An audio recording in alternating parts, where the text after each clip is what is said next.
and I want to welcome you on behalf of the Master Gardeners and have you welcome from Stefana, our host for the Napa County Library. Go ahead, Stefana. All right. Well, right tree, right place. This is a very big topic in my household. My husband's an arborist, so you can imagine, this is an issue that comes up quite a bit, and we discuss it. Too many times I've heard stories and I've seen examples where some planting could have made a big difference, not only in the life of the tree, but also the anxiety that comes to the homeowner when deciding what to do when problems do arise. So this is an excellent topic to help one make smart tree choices for the landscape. So great job. Back to you, Yvonne.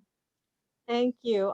I too am very excited about this topic. I definitely love our trees and see so many sad situations that could have been prevented. So I was thrilled when the Master Gardeners came up with this topic. So I'm going to turn it over now to our main speaker tonight, which is Lonnie Clark. So go ahead, Lonnie, and share your screen, Lonnie. Welcome everyone to this evening's Master Gardener Library talk. It's called Right Tree, Right Space, Smart Tree Choices for Your Landscape. My name is Lonnie Clark, and I'll be your presenter tonight.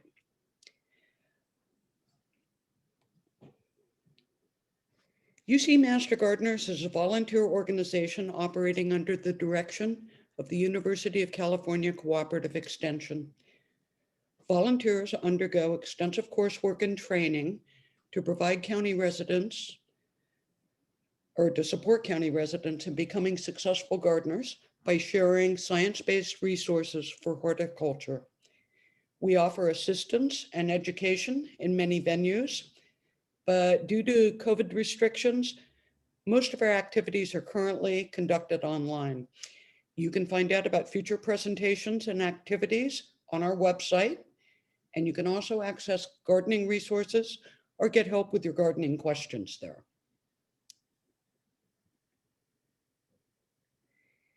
Planting a tree, especially if you've never done it, can seem like a big undertaking, but it's really a fairly easy and very rewarding process. Tonight, we're going to talk about the benefits of planting a tree in your landscape, give you a short list of trees which tend to do well in Napa County, and tell you where to find more information about tree selection, planting, and care. Then we'll give you an update on the City of Napa Street Tree Program. And as Yvonne already said, if you've got questions, just type them in chat and we'll get to them at the end of the slideshow. Oh no.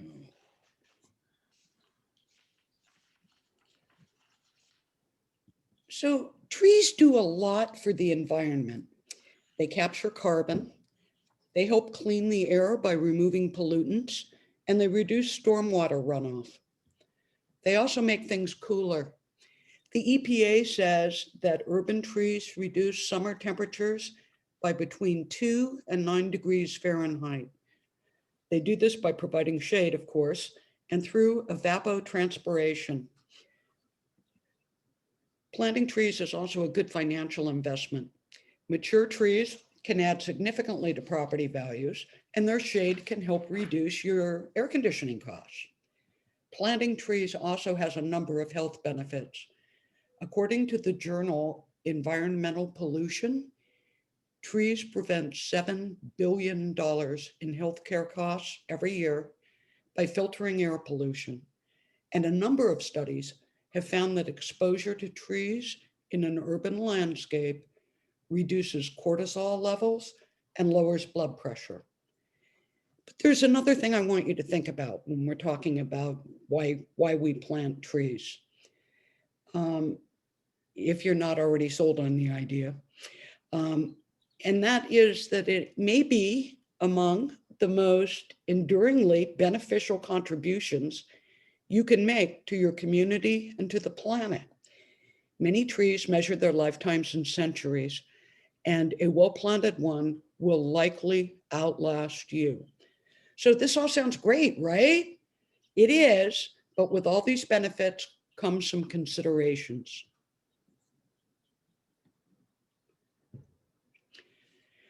When you decide to plant, you need to choose your site carefully. Pay attention to above ground and underground utility locations and plant utility-friendly trees where necessary. We're going to talk more about the whole idea of what utility-friendly means in our next slide. But in the meantime, make sure trees with invasive roots are a safe distance from building foundations, pavement, and any other vulnerable hardscape features you have. Know how big and wide your new tree will grow. Is it going to have enough room to thrive? And will it allow enough sunlight to reach the rest of your landscape plants? Will the intended location's exposure provide the conditions for optimal growth? Will it be far enough from your roof to avoid leaf litter issues and far enough from power lines to be safe?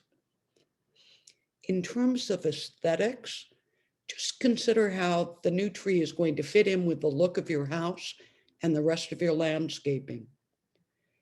You're going to need to know how much water your tree will require and irrigate it accordingly. And that will change as your tree ages. Most people, including me, tend to overwater. Too much water is the most common cause of decline in landscape trees. An important related issue is soil drainage. Familiarize yourself with the soil at your planting site before you plant. Is it sandy? Is it loamy? Is it heavy with clay? Clay soil may benefit from amendments to improve drainage. If you want to find out more about soil and solutions to soil problems, have a look at our archived library talk called Soil is the Solution. I think it was presented in February of this year as a library talk, and it's archived on the Master Gardener website.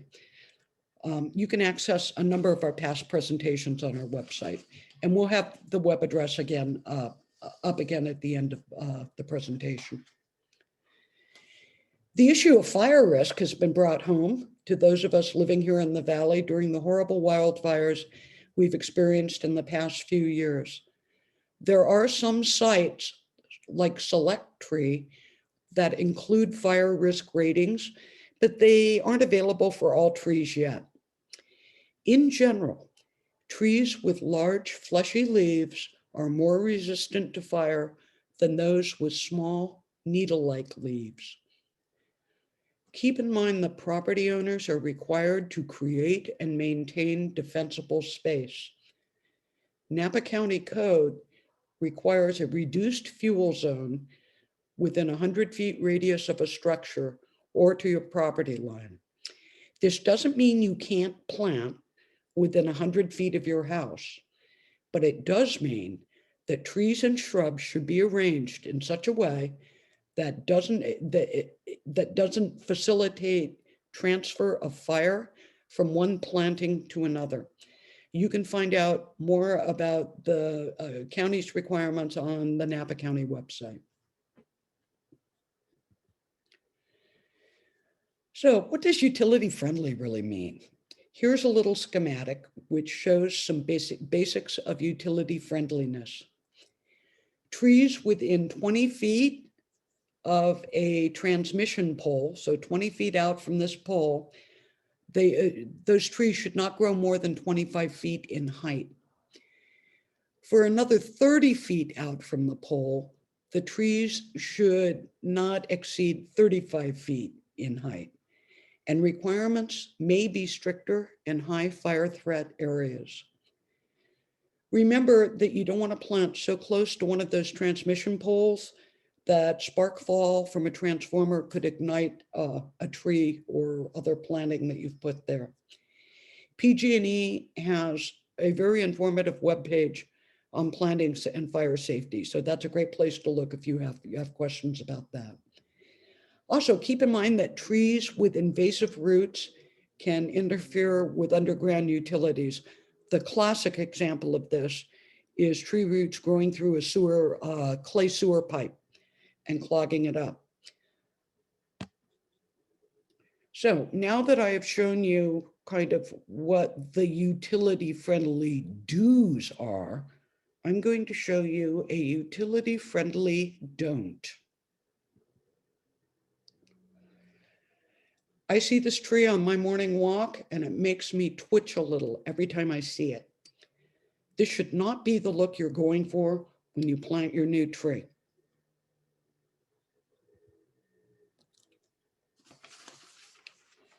Shortly, we're going to look at 10 trees which do well in the valley, but there are hundreds of others that may be good choices for you. I've already mentioned a site called Select Tree, which is a free resource from the Urban Forest Ecosystems Institute at Cal Poly San Luis Obispo. You can use it to search by tree name or by characteristics such as size, function, utility friendliness, USDA climate zone, water use, and so there are several other parameters you can use. It's easy to use, and it provides a reliable source of information on California landscape trees. The second tool I want to talk to you about is the California Garden Web, which is maintained by the University of California Agriculture and Natural Resources Department. Its section on landscape trees presents detailed planting and care information for a variety of trees suitable for California. Again, easy to use and highly reliable. The last resource I want to familiarize you with is a book called Trees to Know in Napa Valley by John Hoffman. Mr. Hoffman was a well-known arborist, and he was also among the first graduates of Napa County's Master Gardener program. Arborist Bill Pramick, who writes a highly regarded column on trees for the Napa Valley Register, provided technical editing for the book. This book is published by the UC Master Gardeners and is available on our website. It contains information on a number of trees which grow commonly in the valley, so it's a handy resource for very local trees. The book designates a number of species as Master Gardener star performers. These trees are recommended for their aesthetic qualities, ease of care, and ability to thrive in our climate. Now we're going to look at those 10 trees that work well in Napa landscapes. Most of them are of small to moderate size and are utility friendly, which makes them good patio trees. The term patio tree doesn't mean that a tree has to be situated on a patio, but is used rather to refer to private outdoor living areas, otherwise known as yards and gardens. So these are all good yard and garden trees. Remember, these trees are just a starting point for you. If they aren't exactly what you want, you can use one or more of these resources to find your dream tree.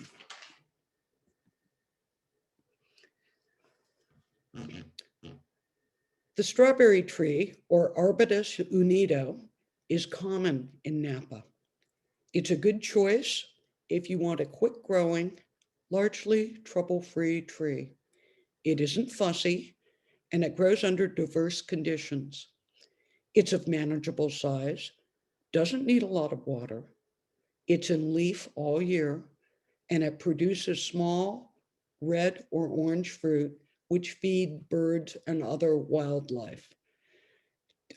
Technically, the sweet and sour fruit is edible, and some people make preserves or liqueurs with it, but let's just say that the strawberry tree is not grown for its fruit.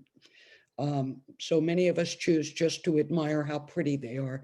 And you can see in the little inset here what they look like. They're very colorful.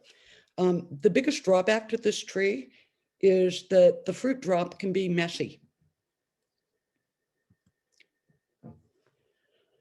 Our next tree is the Japanese maple, or Acer palmatum. These come in many different varieties, and they're everywhere in Napa. Japanese maples are fairly well-behaved trees and are considered utility friendly. They provide beautiful fall color and a nice shady canopy in summer. They do need regular water and good drainage, and they have a couple of issues that you should be aware of if you want to plant one. Their leaves are susceptible to sunburn in our hot summers, so they do better with a little bit of afternoon shade. And they're also susceptible to verticillium wilt, which is a fungal disease. Keep in mind that these are deciduous, so they drop all their leaves in the winter. You'll need to keep your rake handy. This tree is designated a Master Gardener Star Performer.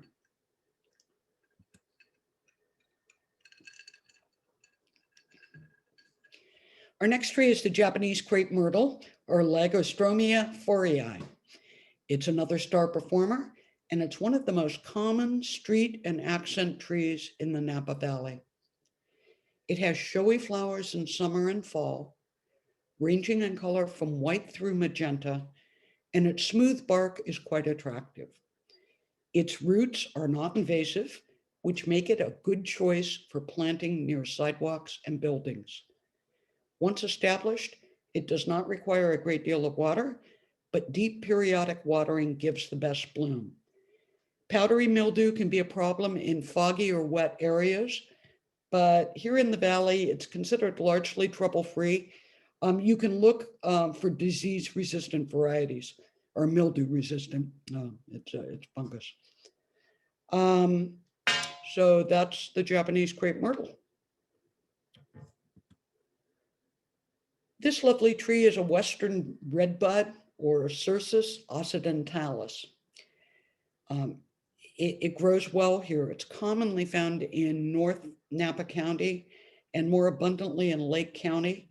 It's native to the California foothills. It produces pretty magenta blooms in spring on bare branches, after which it leaves out. And you can see in these two little illustrations, kind of the two incarnations of this tree. The bright purple flowery variety is what it looks like first. And then after those flowers drop, you get a nice leafy green tree with generally kind of heart-shaped leaves. It's often sold as a multi-stemmed shrub, but it can easily be trained into tree form with judicious pruning. It does best in full sun and grows quickly, 2 to 3 feet a year. I just planted one in my front yard about 6 weeks ago, and it was just bare branches when it was planted. And since then, it budded out beautifully, and now it's got all sorts of pretty new leaves on it. So I can give it a personal recommendation. Been very successful for me. The next tree I want to show you is the saucer magnolia, or Magnolia Solanciana. It too is a Master Gardener Star Performer. You've probably noticed its big, showy, fragrant flowers, which range in color from white through pink to purple. And there's a blow up here of what these flowers look like. They're really lovely. It blooms in late winter or early spring. It will tolerate partial shade, but flowers best in full sun. It blooms at a young age and can live up to 150 years.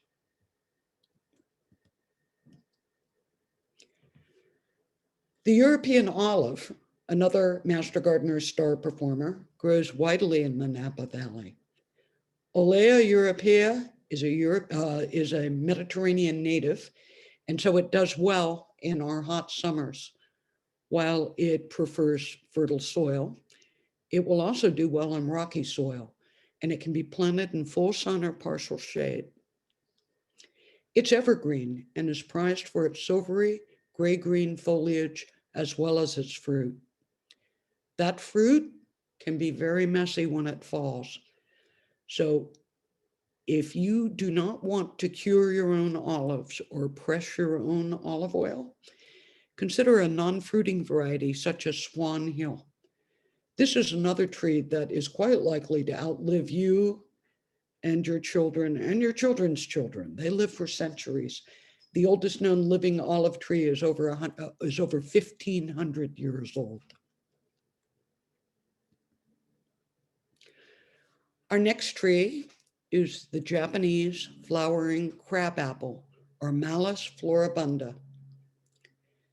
It's an excellent patio tree.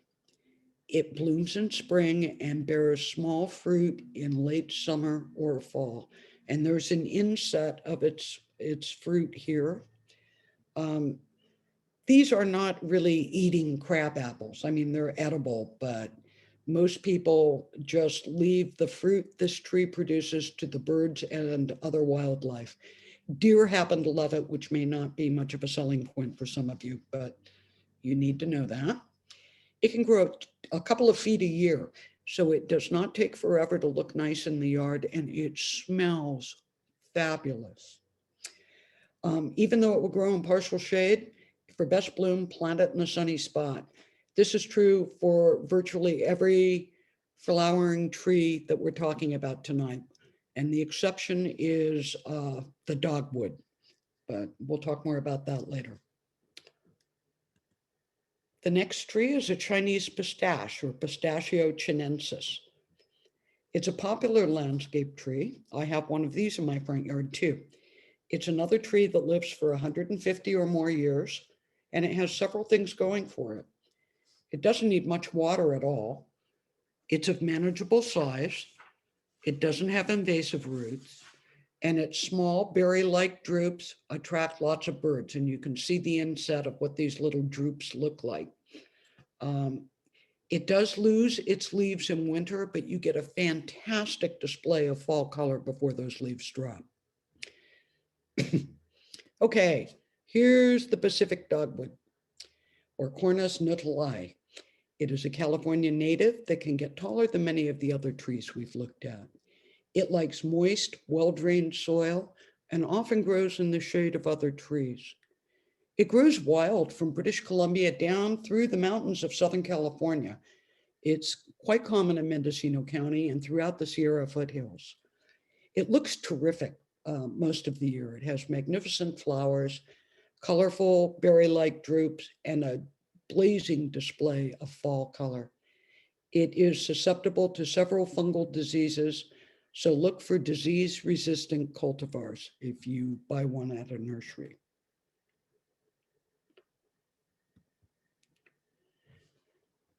Our last tree, well, I saved one of my favorite trees for last, and it's not just one of my favorites. The master gardeners have named it a star performer as well. This beauty is a Gingko Biloba, and we are fortunate to see it growing abundantly in Napa. There's a picture here of 6 or so of its leaves. Look at the remarkable range of color in those leaves. These trees put on a show for most of the year. They are also living fossils. It's the oldest living tree species on Earth. It's been growing for the last 200 million years. As you might expect from such a long track record, it's a remarkably resilient species. It will survive smog and other pollution. And in fact, one ginkgo survived the World War II bombing at Hiroshima and leafed out normally the following season as if nothing had happened. Ginkgo trees are dioecious, meaning that a male tree and a female tree are needed to reproduce. Many trees are monoecious, meaning that there are male and female parts on the same tree, but not ginkgos. If you plant a ginkgo, make sure it's a male. The females produce a truly vile smelling fruit. Ginkgos are known to be high in antioxidants, and they have a number of therapeutic uses. So those 10 trees, you're not likely to go too far wrong with those, depending on your planting site. But as I said before, there are so many other wonderful candidates that you'll have fun finding exactly the right tree for you. Once you've decided what tree to add to your landscape, you're going to have to plant it. When you dig your planting hole, make it 3 times as wide as the root ball you are planting, but no deeper. The tree's root crown, where the trunk starts swelling at the base of the tree, that should remain exposed. Some people actually plant a couple of inches higher than ground level, so the tree has a little room to settle as it grows. Drainage is important. Most plants, including most trees, appreciate well-drained soil. If you don't know how good your soil drainage is, dig a hole about a foot wide and deep and fill it with water. Let that water drain overnight and then fill it up again. If the drainage is good, the water should be gone in 2 to 3 hours. If it isn't, you may have to amend the planting medium with some compost. If the soil is too heavy, air doesn't circulate and plants can become waterlogged, and that is a very bad thing for plants. So spend a bit of time getting to know your soil before you actually plant. All newly planted trees need some TLC to get established, but each has its own requirements. As far as fertilizer or other nutrients go, make sure your new tree needs them before using it. Many non-flowering trees don't require fertilizing at all. You can check the California Garden Web or another reliable source for planting instructions, or get them from the nursery where you buy your tree. If fertilizer is required at the time of planting, make sure you use a slow release blend of the type recommended and follow the instructions on the package. Don't over apply it. This is not a case where if a little is good, a whole lot's better. Oh, the other thing is, we talked about drip line, that you don't want to apply fertilizer right at the trunk of the tree.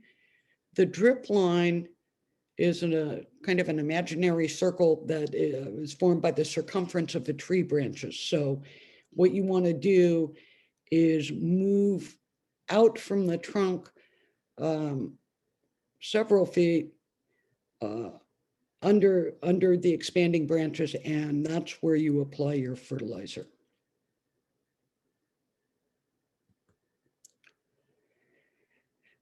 Don't overwater your tree.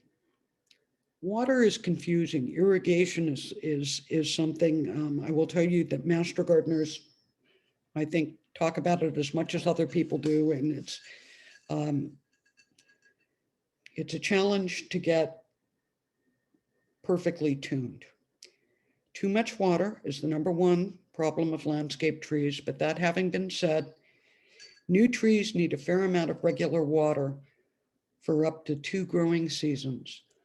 According to the California Urban Forest Council, young trees should get about 5 gallons of water twice a week. After they establish themselves, you can generally cut back. When you water established trees, water them deeply but infrequently. And remember, we are in a drought, and I know you're being told to cut back on watering, but your trees need water in a drought. Don't stop watering them entirely. Cutting back is one thing, but if you cut off their water entirely, it will have dire effects for the tree. Unless your new tree has broken or defective limbs, don't prune it for the first year or 2. Once it's established, you can shape it. And I'm going to tell you now that fruit trees are treated differently, but for most landscape trees, this is solid advice. If you prune terminal buds too early, it can stunt root growth, and you do not want to do that to your baby tree.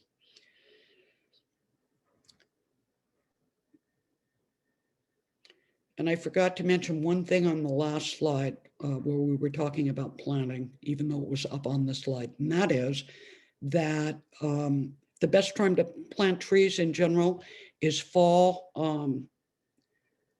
to early spring. That's when they stand the best chance of not getting stressed and having a chance to settle in.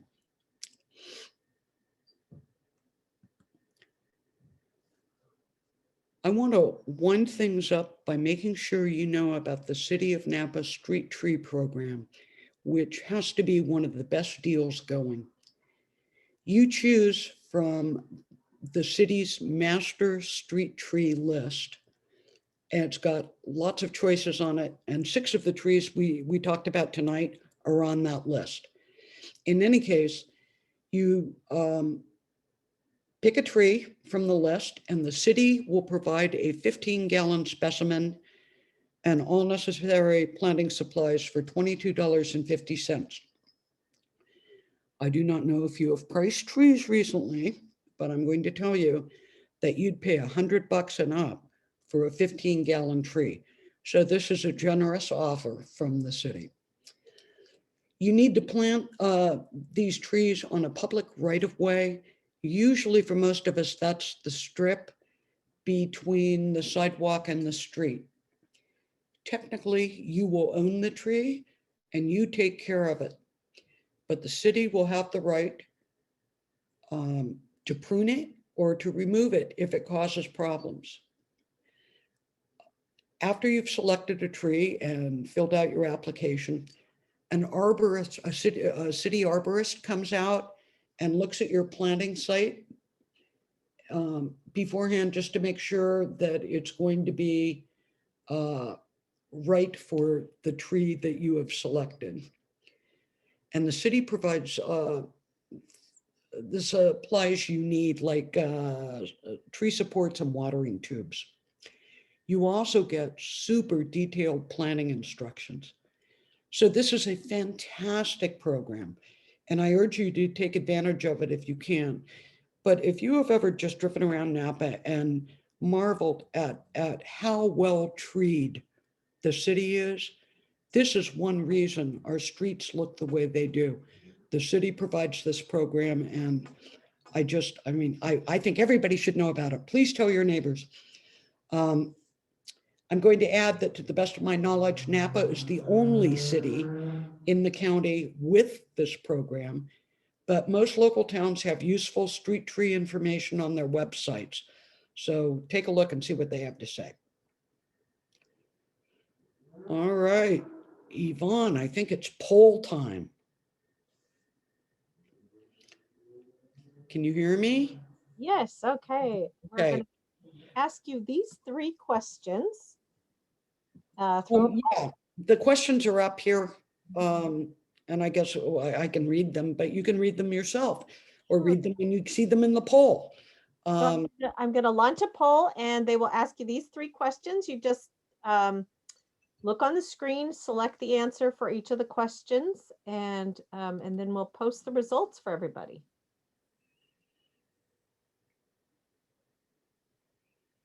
Can you see the poll? Yes. Okay, great. I'm not voting. Okay.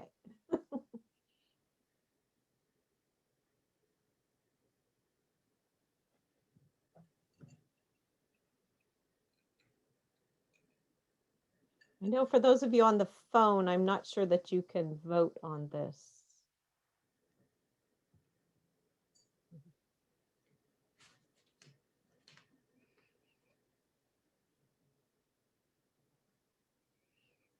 Oh, we're getting some good questions. Thank you, everybody typing in your questions.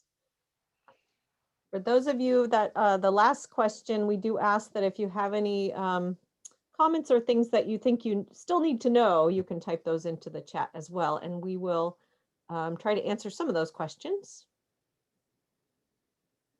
Okay, it looks like pretty much everybody's voted, so I'm going to close the poll and show you the results. All right.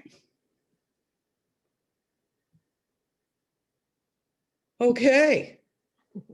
I'm happy with that. Yeah. All right, that looks good. Looks like some and more information needed, but other than that, it looks like people got a good idea. okay, terrific. Thank you so much for taking the time to answer those questions for us. Okay, somebody typed right into the picture there. Okay, this slide is just a list of the references I used to build this slideshow. And if you need more information, I think almost everything I referred to, you'll find a link to here. Okay, so that is enough of that. And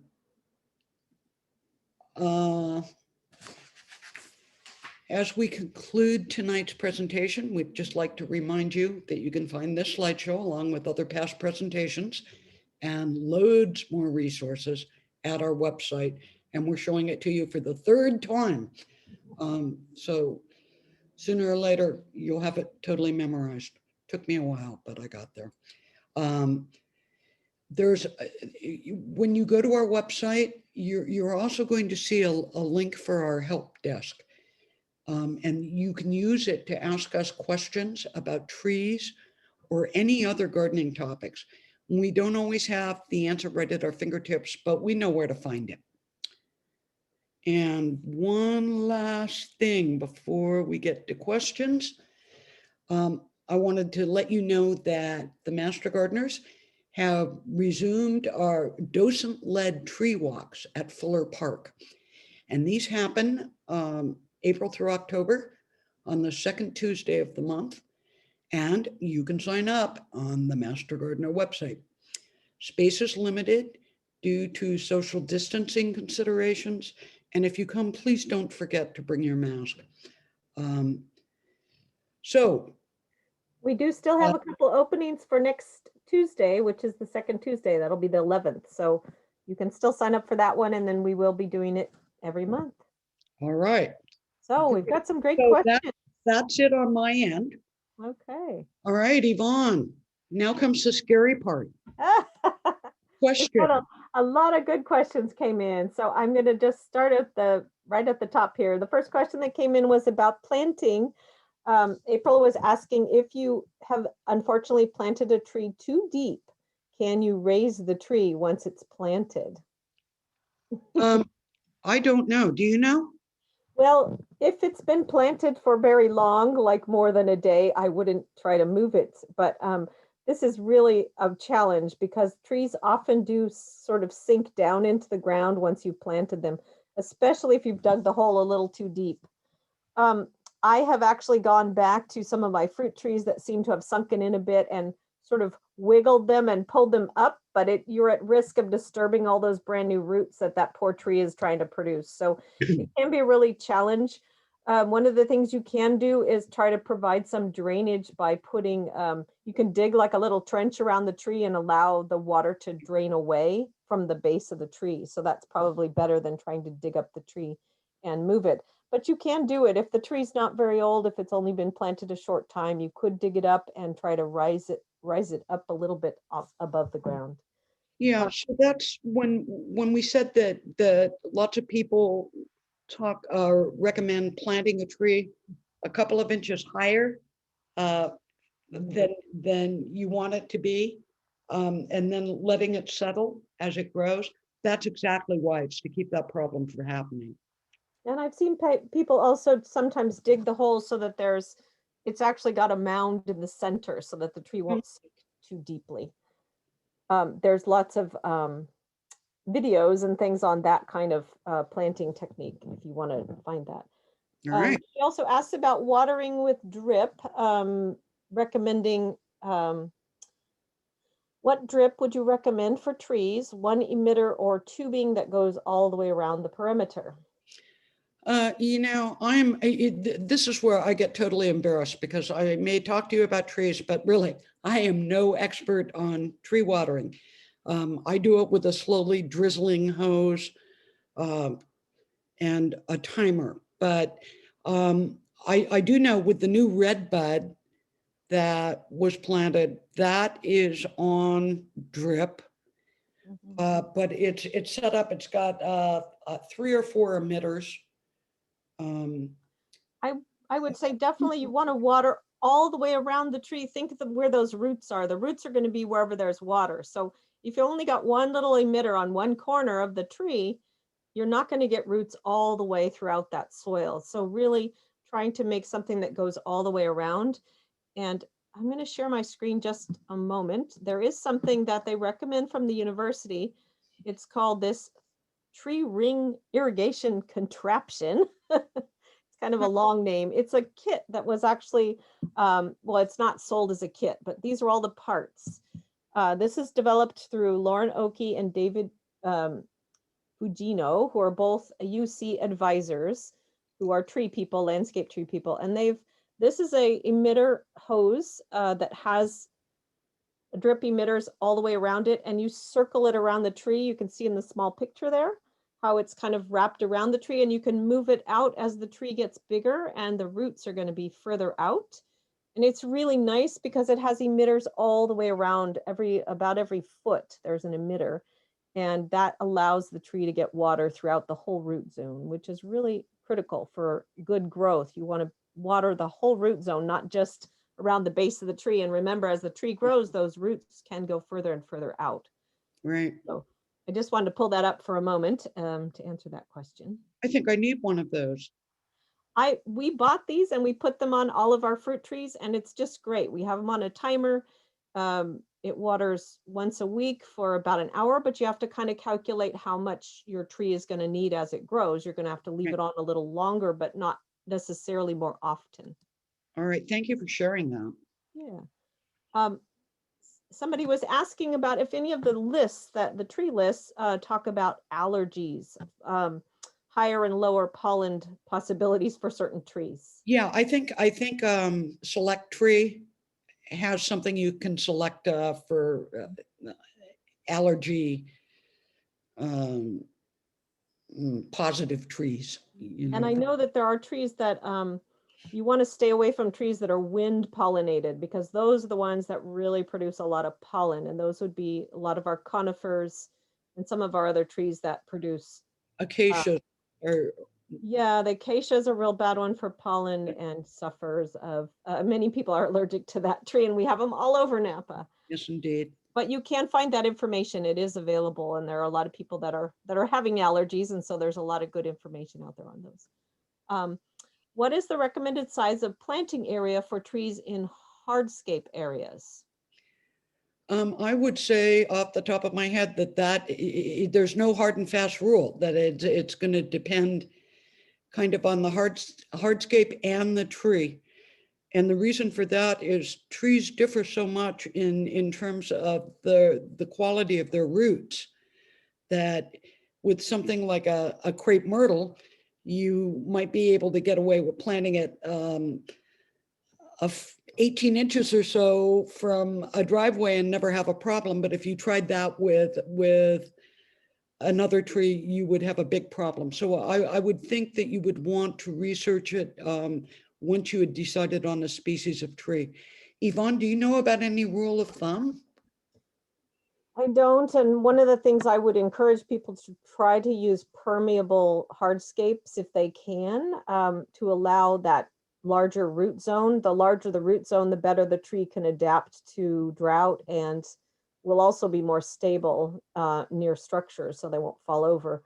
One of the challenges trees have is if they don't have a very big space to grow in, they don't have very much root zone, and they tend not to go into areas where there's no water and no air.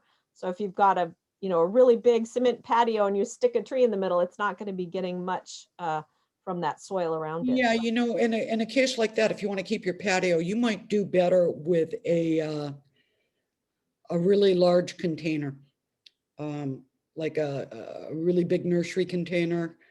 That can be challenging, but it may take a little more water, because that tree is going to, you just have to remember to water a little more often, I think. I have a number of dwarf fruit trees in half wine barrels, and they seem to be doing fine, but they do require more water. They dry out. More, not necessarily more quantity, but more frequency. More frequently, yes. They can't hold it. I would say probably it's going to depend on the diameter of your tree. If you get a really small tree that's going to stay small, you could probably have a smaller area. But yeah, it's going to be very site specific, I think. Challenging. Stefana's asking if you have any of your personal favorite trees in Napa that you could go and see. Besides going on our tree walks in the park, do you have any favorite places to look for trees? Well, I showed you my the tree I see every day isn't really a favorite, but it certainly is notable. You know, I don't have specific trees. I have streets that have just remarkable trees. Sierra Avenue up by Finich High School has beautiful ginkgos, and so does the intersecting street Willis Drive.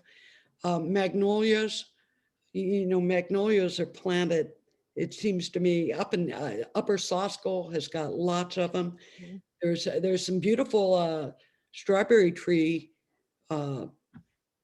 beautiful strawberry trees right outside UC Cooperative Extension, right? Right out in front. Oh There's, yeah, yes, yeah, on the there- very front, like yeah, the stuff. front of Sosco. So, I would say that downtown Napa in general, Napa has some beautiful, spectacular mature trees all over downtown. That's part of why we wrote the Trees of Napa Valley book, yeah, is because it has so many wonderful trees downtown Napa. There is, in that book, there is several downtown tree maps where you can walk the streets and see the beautiful trees down there. We also have a list of the significant trees of Napa, which are trees that have been certified to be of a significant age or size. And there's a map of those in the book, as well as the Fuller Park map. So it's Yeah. a great resource if you want to do some lovely tree walks. We will be doing, I'm hoping we'll be doing some downtown tree walks in the future, but maybe not this summer, but certainly in the future, we hope to do some more tree walks. So there's lots of great trees to see around Napa. I would just say go anywhere in downtown. Spectacular trees around the library area is all of those older homes have some huge, wonderful trees. you know, and the street trees right around Fuller Park are really wonderful. I mean, they're just, there's maple after maple after maple, and there, it's just really downtown Napa, old Napa is beautifully planted. There's a question here, which is a really fun question. Would love to know specimen tree great for children to climb in. Strong and healthy trees that have no thorns, and the bark is easy to climb and not be damaged. Well, this is there. I'm going to throw in my 2 cents worth here. That was based on many years of happy tree climbing. Japanese maples on that list. A good-sized Japanese maple strikes me as being a pretty good climbing tree. I It's have a couple in my front yard, and they're huge trees, and they're really good. The challenge is, of course, the tree has to be very mature and fairly large to have big enough branches to climb around in. But you do not want to climb a small one. And I had some tree work done in my yard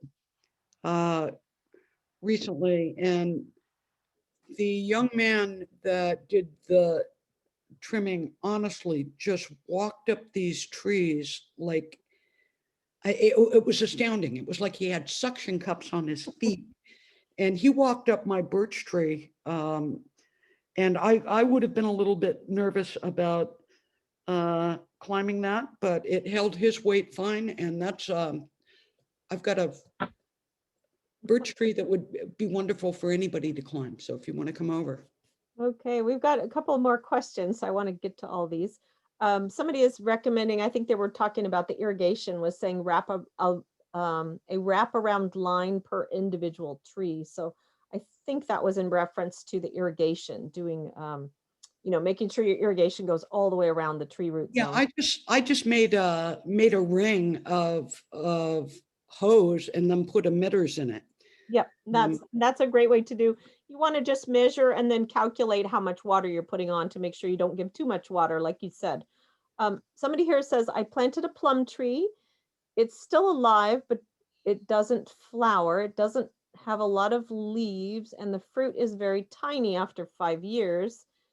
It is watered on a timer and it gets fertilizer. I don't know what else to do. I'm terrible at planting trees. Maybe not so, but yes, small fruit and small leaves usually is an indication of lack of water. I wonder if maybe the soil is very heavy and perhaps it's not getting, even though you're watering it, perhaps it's not getting the water. You know, that's a question that you might want to contact our help desk about, and maybe show them some pictures of your tree, Yep. and be quite specific with them about the amount of water you're giving it, and see if we can possibly offer you some strategies for getting Yeah. the bloom to increase.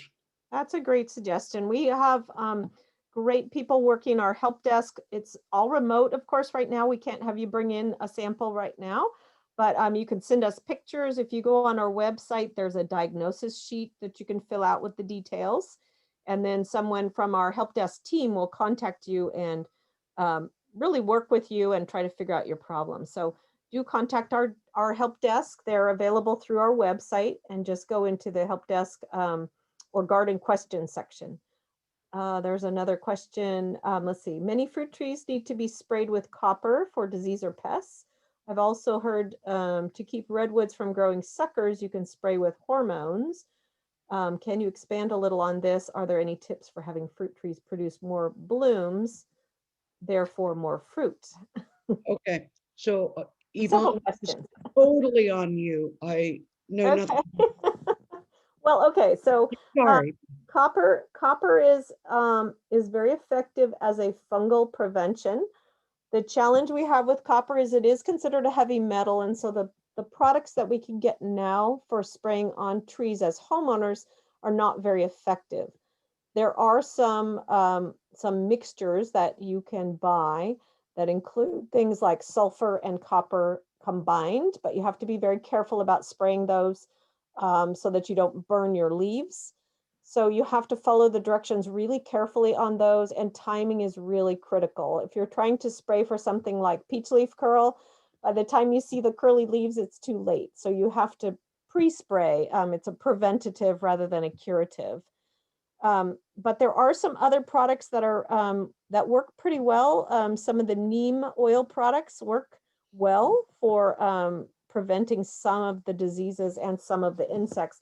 But you have to, again, read the label really carefully, make sure you're buying what's appropriate for your type of tree, and only use it as the directions say. If you go onto our website or go into the UC Integrated Pest Management, or UC IPM, if you just type in IPM, UC IPM, you'll get to a website that has all kinds of fantastic resources that give you more details on pests and disease control. So I would highly recommend that. Again, you can call our help desk to get help. Redwood trees and suckers, I really don't know much about spraying with hormones. I do know that there are some products you can buy to spray on trees to prevent them from fruiting or flowering. And there are some products that sometimes people use on sycamore trees and olive trees to stop them from fruiting. But I don't know about that with redwoods. And I think redwood suckers, the more you prune them, the more they grow. So I'm not sure that there is an easy way of controlling the suckers. And then fruit trees producing more blooms and fruit, that really has to do with the health of the tree. And so water and fertilizer are the two things. If you make your tree healthy and strong, it will usually produce better blooms and more fruit. But that also depends a little bit on our weather. If you have something like a plum tree or an apricot tree that's blooming quite early and we get a late rain, that can cause there to be very few flowers and very few fruit, because of the bees aren't able to visit the tree during the rainy times, and we'll get more diseases that'll knock them off. So, but having the most healthy tree possible is usually what is stimulating the better blooms, and pruning can help as well. Let's see if there's any other questions. I hope I answered that, April. There was lots of great questions from you. And please do help yourself to our help desk, because they would love to help you out with all of those questions. resources for finding a good local arborist. Oh, we were just talking about this the other day, weren't we? Um, Yvonne, is it the International Association of Arborists? Right, it's called the ISA, so International Society of Arborists. The ISA is a group, an organization. It's an international organization that certifies arborists. Just because someone's not certified doesn't mean they're a great, that they're not possibly a great arborist. It just means that they've gone through some training to become certified. So that is one way of knowing that someone's been certified. I would say word of mouth, ask your neighbors, ask your friends. That's probably the best way to find somebody who's good. There's a lot of, anybody that can pick up a chainsaw could say they're a tree trimmer. So it doesn't necessarily mean that they know what they're doing, but they might. So there's lots of great companies in our town. We do have in Napa County, we have some great resources and some really good arborists. Lots of tree care going on right now because of the fires and things that we've been going through over the last few years. And we do need to keep a really good eye on our trees this year because of the drought. Right. So the ISA is a really great place to start. A good place to start, and you can type in, once you get to their website, so you go to the International Society of Arborists, and then you type in the website, and you can actually type in your county or your zip code, and they will give you they will pull up names, lists of names of people who are certified. And those people have to do a certain amount of education every year to stay certified. And that might give you some good leads. You can also, there's also some other organizations that certify people.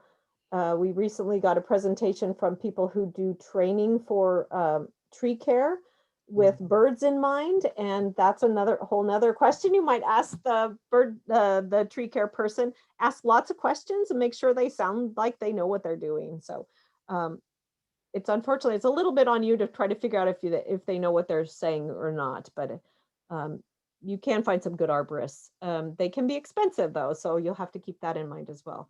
They can, but that accreditation, this is an area in which accreditation may be worth paying for to you, or maybe not. But as Yvonne said, anybody with a chainsaw and a rope is out there willing to trim your trees. And I would venture to say that all of you know as much about tree trimming as some of the fellows that are out there doing it. So you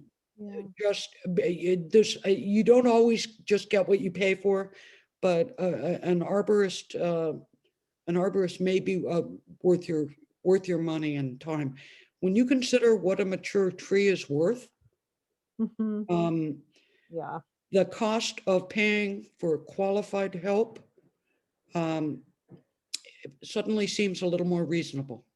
We have quite a few more questions we haven't gotten to, and I'm noticing that it's now 8 o'clock. So for those of you that we haven't got to your questions, if you want to stay on a minute or two longer, we can cover some more. And some of those you could also contact our help desk to answer. Those of you that need to leave, it's 8 o'clock. So thank you for joining us today, and do go to our website and find out more resources. And this presentation and the rest of the questions will be in the recording. So you can zoom back in later and check them out, or go to our website and check them out. It won't be a Zoom, it'll be a recording. And that'll be up after a day or two. It takes us a little bit to edit it. So thank you all. And those of you that need to go, thank you for coming. And the rest of you, if you want to hang on a minute, we'll answer some more questions. Thank you, everyone.